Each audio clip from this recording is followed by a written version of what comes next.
Como que a gente pode fazer para não falar de si mesmo no ato de escrever? Ou como que a gente pode fazer para falar de si mesmo no ato da escrita? Essas duas perguntas são, na verdade, a mesma pergunta. Porque em tudo que a gente faz há uma projeção da nossa personalidade. A gente enxerga com as lentes da fantasia, dos medos, das expectativas, e é por isso que um estímulo, vamos dizer, aparentemente neutro, pode parecer angustiante ou ameaçador para uns e não para outros. Quer saber mais sobre alguém que você não conhece? Peça para essa pessoa falar de um terceiro. A gente projeta no mundo as nossas obsessões, as nossas histórias, as nossas manias e traumas. E é bem comum que isso aconteça na escrita também. Para muita gente, escrever é um modo de se libertar, de se expressar.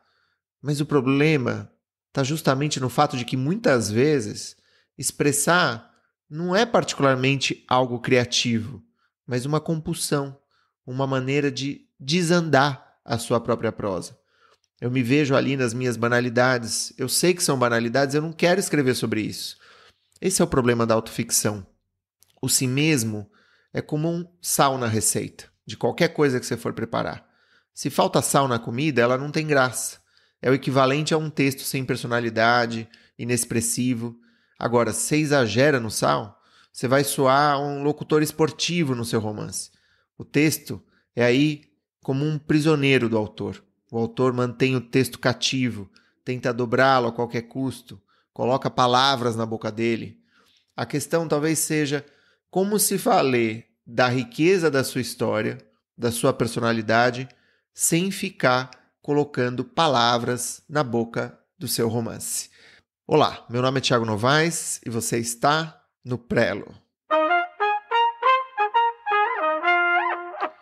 Fabuladores, confabuladores, digníssimos beletristas, sejam muito bem-vindas, sejam muito bem-vindos ao Prelo. Prelo esse de número 120, é isso? 120 episódios. Que coisa impressionante, né? A gente sempre sabe como as coisas começam, a gente nunca sabe como elas terminam, ou quanto tempo elas vão durar, né? São como as guerras, né? As pessoas sempre acham que as guerras vão ser breves, né? Vão ser uma intromissão pontual, vão se resolver, né? A conquista está feita, está certa. Foi assim na Guerra da Ucrânia, foi assim na Segunda Guerra Mundial. É terrível, mas no nosso caso é algo positivo, é algo bacana.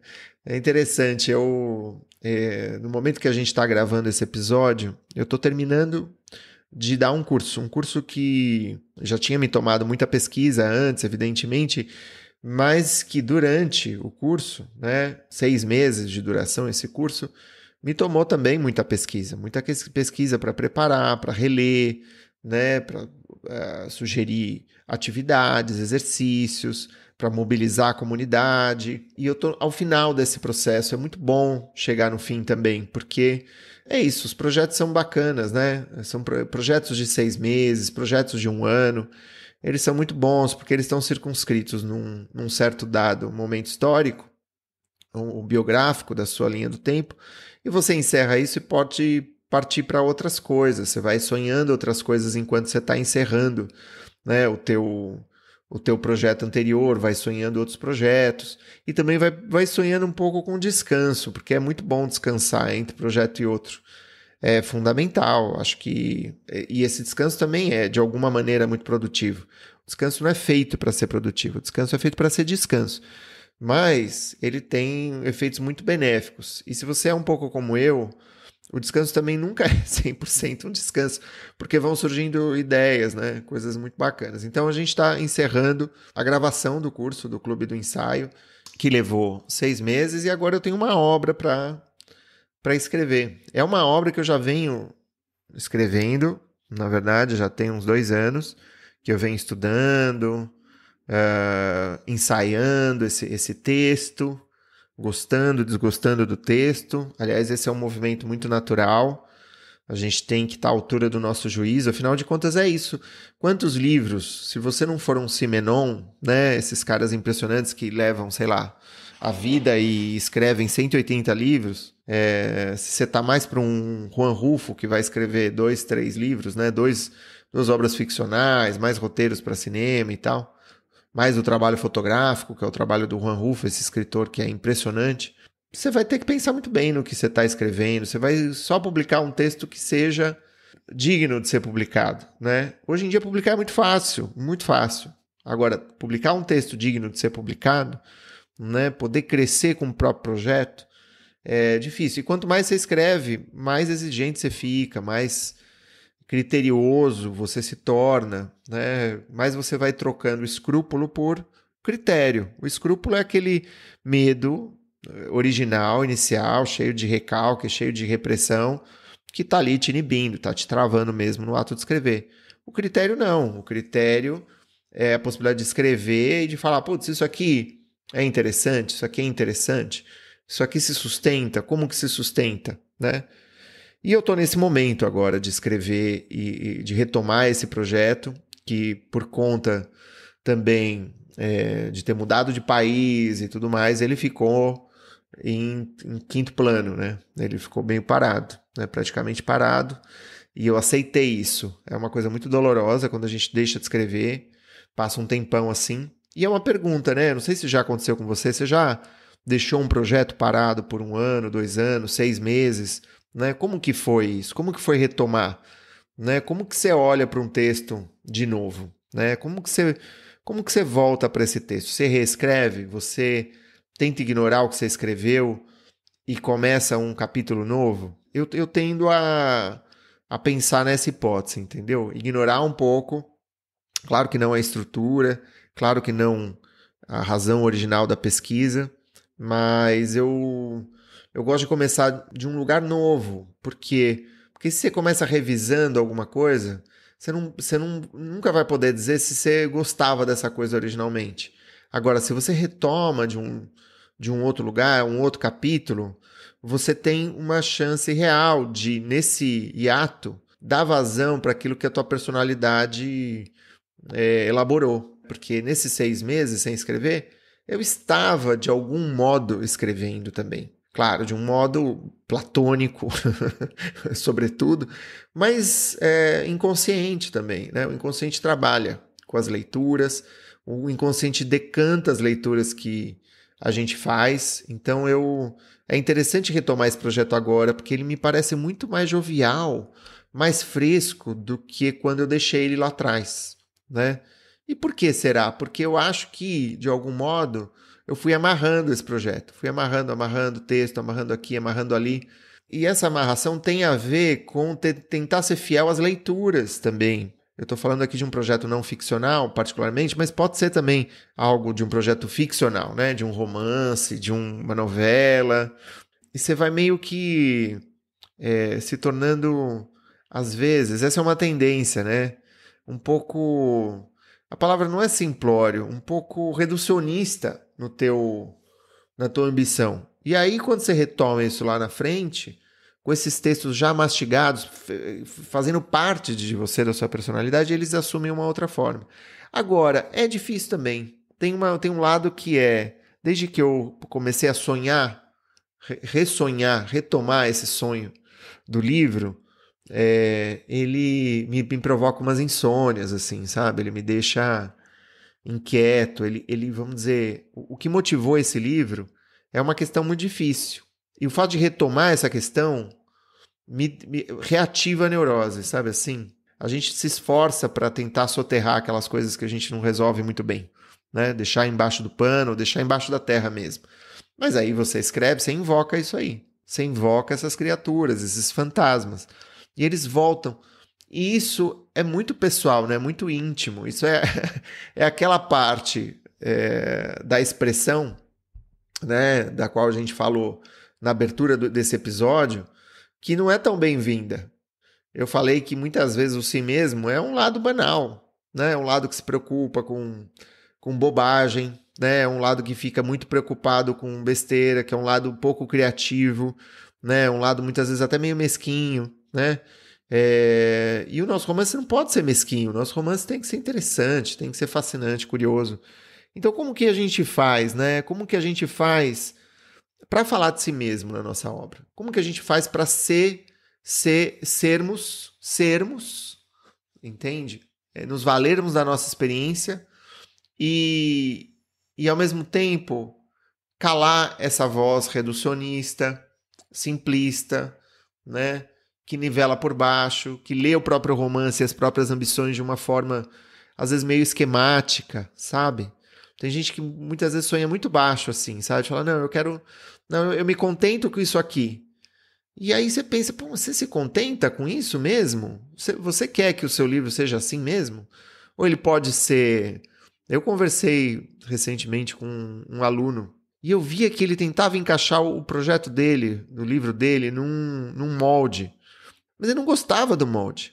Ele não gostava do molde e ficava tentando encaixar o projeto no molde. Né? Vamos aí considerar, eu não vou falar especificamente do projeto, mas vamos considerar que esse sujeito quer escrever um romance policial. Ah, mas olha, mas então o romance policial tem que começar assim, então o personagem tem que ser assim, assado. E aí vai ficando chato, vai ficando pequeno, vai ficando reducionista. E aí quando ele se solta, ele descobre que ele pode ampliar os limites, aquilo que a gente conhece como romance policial. Coisas que fizeram o Bolanho, o Borges, eles escreveram obras policialescas, mas eles expandiram a noção da obra policial, né? Do thriller, de suspense, essas coisas e tal. É muito curioso. E, ao mesmo tempo, inversamente, o que acontece também é eu querer dizer, não, eu não quero falar de mim. Eu não quero falar de mim, né? E aí, nessa frase, eu não quero falar de mim, eu vou alargando um ponto cego enorme, que é eu falo de mim, mesmo quando eu não quero, né? E esse é um perigo mesmo. É bom a gente reconhecer o que é nosso nos projetos, né? Eu topei recentemente com... Não sei se você já leu As Aventuras de Tom Sawyer. Com certeza você já ouviu falar nas Aventuras de Tom Sawyer. Inspirou filme, inspirou desenho. Você tem versões adaptadas disso na literatura. E eu fui fazer um passeio na biblioteca pública aqui da minha nova cidadezinha. E eu encontrei As Aventuras de Tom Sawyer em francês. E eu falei, vou ler esse aqui para treinar o meu biquinho aqui, que, enfim, que é difícil aprender uma nova língua, né? E aí eu topei com um prefácio que eu achei que tem tudo a ver com aquilo que a gente está discutindo agora. Eu vou ler para você. A maioria das aventuras registradas nesse livro aconteceu de verdade. Uma ou duas foram experiências próprias. As demais foram de meus colegas de escola. Huck Finn existiu. Tom Sawyer também, mas não foi inspirado em um único indivíduo. É uma combinação de características de 3 meninos que conheci e, portanto, pertence à ordem das composições arquitetônicas. As superstições estranhas aqui abordadas eram comuns entre crianças e escravizados que viviam no Oeste no tempo em que se passa essa história, ou seja, 30 ou 40 anos atrás. Embora meu livro se destine primordialmente a meninos e meninas, espero que por conta disso não seja ignorado por homens e mulheres, pois faz parte do meu plano lembrar aos adultos de como eram no passado, como se sentiam, pensavam e falavam, e das peripécias insólitas em que às vezes se metiam. É muito interessante, né? Porque esse prefácio, ele vai conversar com o familiar e com o estrangeiro, né? Ele vai falar com o familiar e com o estrangeiro. A gente nunca deixa de ser familiar à nossa infância, né? Mas ao mesmo tempo a gente se esquece dessa familiaridade. Essa familiaridade se torna uma estranha familiaridade. Lembrar da infância pode ser perturbador, né? E pode ser interessante, pode ser curioso, pode nos provocar nostalgia. Retoma aquela pesquisa do poder das expectativas, em que os sujeitos são colocados numa pensão, senhores de 70, 75 anos, né? E tudo ali é um experimento Christopher Reeves, quem já assistiu em algum lugar do passado, né? O sujeito, ele se veste como no passado, ele põe moedinhas do passado no bolso, ele fica ouvindo música do passado, ele se auto-hipnotiza e volta no tempo. É isso que acontece com esses senhores, né? A pressão arterial, a acuidade visual, tudo retroage para quando eles tinham 55 anos, para 20 anos antes, com o poder da influência da música, da cultura, dos jornais, toda a ambientação toda do contexto dessa pesquisa fantástica. E é um pouco isso que Mark Twain faz, né? Nas Aventuras de Tom Sawyer. Mas olha que curioso, ele fala e ele expõe nesse prefácio muito do processo da escrita, mas desimpedido, que ele fala assim, eu vivi tudo isso, mas eu combinei tudo isso. Esse passado foi resultado de um esforço criativo e de um esforço rememorativo, né? Por isso eu penso em 3 caminhos nesse nosso episódio de como que a gente pode fazer para falar sobre aquilo que nos aconteceu e não perder a mão ou não perder a consciência de que na ficção a gente está inventando, a gente está criando, a gente está compondo, a gente tem liberdade para fazer diferente daquilo que aconteceu. Esse é um dos itens, inclusive. Mas vamos começar com o primeiro. Muitas vezes, quando a gente fala das pessoas, a gente transforma elas, a gente faz um esforço muito grande para construir uma espécie de coerência egóica, uma coerência narrativa, simplificar o outro, né? Simplificar o outro, simplificar de quebra a nós próprios.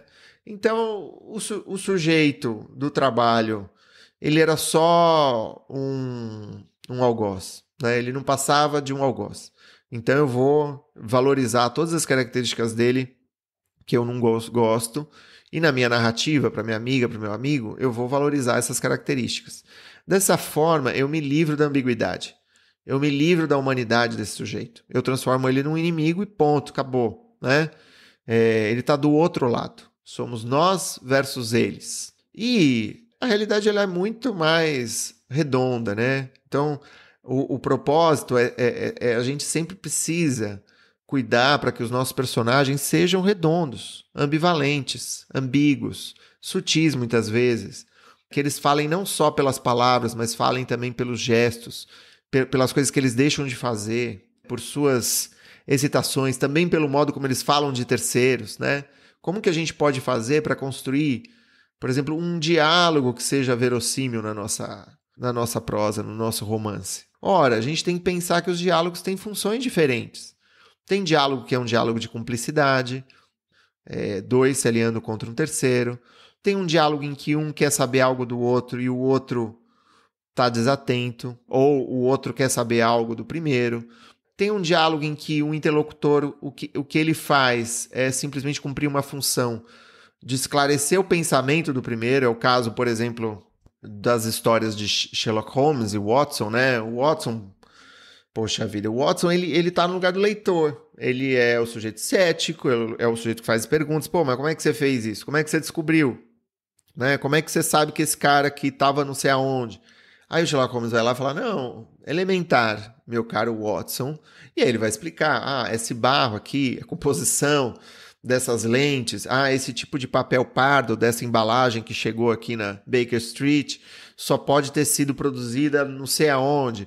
Enfim, aí ele faz as suas mirabolâncias, né? Mas você vê, o papel do Watson aqui não é senão verbalizar as perguntas do leitor e suscitar o pensamento do Sherlock Holmes, porque vamos dizer que é uma astúcia essa do autor, né? Do Conan Doyle, é uma astúcia.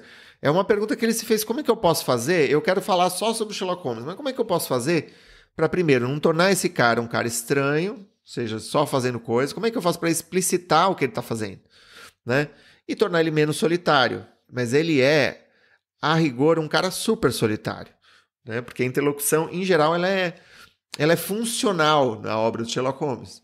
Então, é claro que a gente pode analisar, por exemplo, diálogos abusivos, a gente pode analisar diálogos de cumplicidade. Você vê, os diálogos eles também têm personalidade. Um jeito ótimo de treinar diálogo é, por exemplo, transcrever uma conversa, gravar secretamente um diálogo, com uma conversa com uma amiga, com um amigo, depois falar, olha, eu gravei, porque eu tenho uma lição de casa aqui que eu quero transcrever e entender um pouco as sutilezas do diálogo, mas se quiser eu apago, né? E se o sujeito falar, não, você violou aqui a minha privacidade, apaga aí. Você vai apagar. Mas aí alguém vai falar, não, tudo bem, pode fazer, depois você apaga. E aí você pega isso e estuda essas conversas, né? Ou de um grupo, por exemplo, quando tem 4 num bar. É muito interessante, né? Pensar como que é uma dinâmica muito... Por que é difícil escrever um diálogo? Porque num diálogo a gente é meio inconsciente, a gente foge um pouco ao controle. né? Se é um bom diálogo, se a gente está com amigos, se a gente se sente à vontade, se a conversa flui, a condição para a fluência dessa conversa é que você adormeça um pouco a tua consciência. É claro que você não pode adormecer tanto essa consciência a ponto de ignorar que certas coisas podem ser ofensivas para os outros. Às vezes isso acontece, né? Certas coisas podem incomodar, podem chatear o outro, né? O outro pode não esquecer de alguma coisa que você falou. Então, claro que sempre tem aquela vozinha que fica falando, olha, não, peraí, isso aqui... E claro que tem gente que é mais desbocado e tem gente que é mais diplomático. E isso pode estar no seu diálogo, inclusive, o desbocado e o diplomático. Aliás, existem, vamos dizer, dobradinhas, né? Muitas vezes você tem personagens que se complementam. E essa é uma complementaridade bastante comum nas obras literárias, nas obras ficcionais, né? O debochado e o contido. E aí você tem essa tensão entre os outros. Aí você tem os arcos do personagem. Então, muitas vezes o debochado fica mais contido, aprende a se relacionar, e o contido aprende a se soltar e assim por diante, né? Ou seja, primeira coisa, transformar, assim, você vai falar das coisas que acontecem, então fale das coisas que acontecem como elas acontecem. Se você simplifica, você não está falando das coisas como elas acontecem. E o lugar da complexidade é na literatura. Ou inversamente, o lugar da literatura é muitas vezes complexificar a vida, mostrar como a vida ela tem nuances, entendeu? Como ela não é um bem versus mal, entendeu? Eu gosto das obras que são mais sutis, onde você tem... Enfim, eu gosto muito mais... eu acho muito mais desafiador e interessante eu retratar o perfil de um sujeito preconceituoso que, ao mesmo tempo, tem outras coisas, ou seja, é uma figura ambígua, é uma figura que você fala, putz, eu queria condenar essa figura, mas ela tem isso, isso e aquilo, né? Mas eu queria... do que pegar um sujeito que é muito fácil. É interessante porque o Trump, a figura do Trump, ela facilita demais a resistência, né? Não é à toa que as resistências ao Trump estão explodindo nos Estados Unidos, porque é uma figura é um vilão dos heróis Marvel, entendeu? Um sujeito laranja, que fala as coisas que ele fala, né? Que tem aquela vocação para o ódio, para a vilania. Poxa, é muito fácil, né? É um personagem muito caricato. Agora, o difícil é você fazer como o David Foster Wallace, onde ele fala dos breves entrevistas com homens hediondos. É complexificar, mostrar, vamos dizer, a conversa, vamos dizer, num quarto entre Melania e Trump. Talvez esse cara seja o único personagem plano da história, não sei. Mas a minha suspeita é de que não. Bom, em segundo lugar, procurar, eu acho que é um desdobramento da primeira, né? Que é procurar a própria verdade. O que é procurar a própria verdade? É fazer essa investigação. Você vai escrever sobre algo que aconteceu, sobre a infância, como no caso aqui do Mark Twain, você tem que estar disposto a descobrir coisas. Porque senão, você vai correr o risco de ser pedagógico, você vai correr o risco de sumarizar os acontecimentos, das tuas cenas serem breves. Isso acontece demais, né? A coisa da cena breve. Ah, não, vou escrever uma cena e passa para outra, passa para outra. Você não está fazendo uma telenovela aqui, você está escrevendo um romance.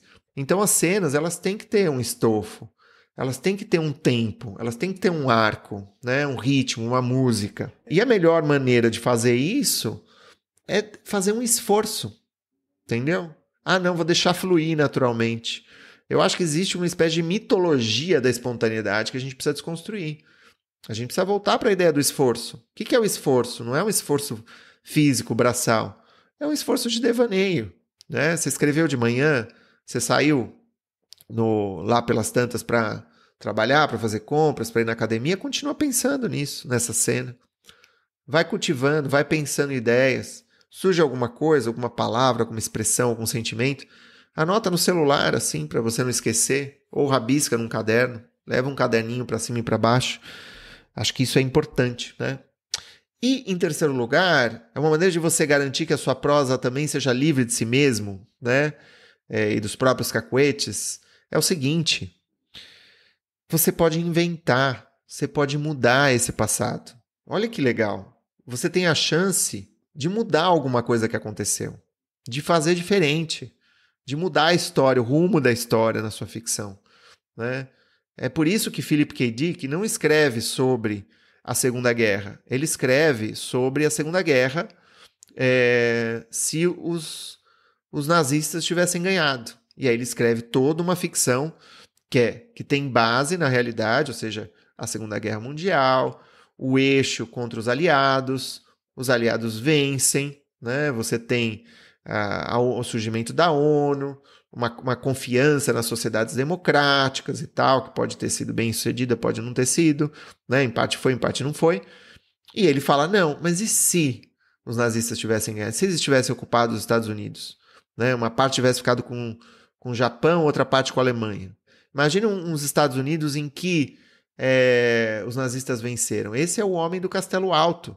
Olha que interessante. E olha como isso lança possibilidade para você pensar no nosso tempo, nesse presente que a gente vive. Isso é fascinante e é super borgiano, né? Porque lá pelas tantas surge um livro que começa a circular e é super perseguido e proibido e tal, que mostra o que teria acontecido se os nazistas não tivessem ganhado a guerra. Olha que interessante. E como é subversiva a versão alternativa. Como a utopia é subversiva. É Borges, isso é Tron Ukbar Orbius Tertius, né? Onde você tem uma peça numa enciclopédia, um verbete, que começa a inventar um mundo. Um mundo começa a surgir a partir de um verbete aparentemente ficcional. É genial, né? É fascinante isso. Ou seja, você pode criar finais alternativos.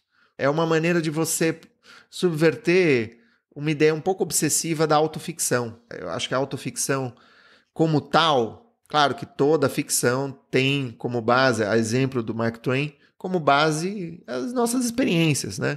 Mas a autoficção, vamos dizer que é algo excessivamente colado na realidade. Ou seja, você não consegue escapar daquilo lá. É só ficção porque você que edita os fatos. Mas esses fatos todos precisam ser reproduções o mais fiéis possíveis daquilo que aconteceu. Então, é isso, você está um pouco de mãos atadas. É possível escrever livros assim? Sim, é possível escrever livros assim, as pessoas continuam escrevendo livros assim são lidos, são premiados, não tem nenhum problema. Você fala, nossa, mas eu estou escrevendo isso. Não, tudo bem, não tem nenhum problema, mas o problema está no fato de você não poder fazer diferente, você não poder criar, inventar, você não poder criar um personagem que não seja você mesmo. É uma má interpretação da ideia de lugar de fala aqui. Tá bom? Pessoal, a gente chega ao final desse episódio e é um prazer falar com vocês. Não deixem de seguir o Prelo, caso vocês ainda não tenham seguido. Não deixem de dar 5 estrelas. Escreve para mim nos comentários se vocês quiserem, ou no DM do Instagram, ou respondendo ao e-mail, né? Se você faz parte da comunidade. Escreve para mim, eu vou ter muito prazer em saber a quantas anda a sua produção, seu processo autoral, e a gente segue. Um grande abraço e até mais. Tchau!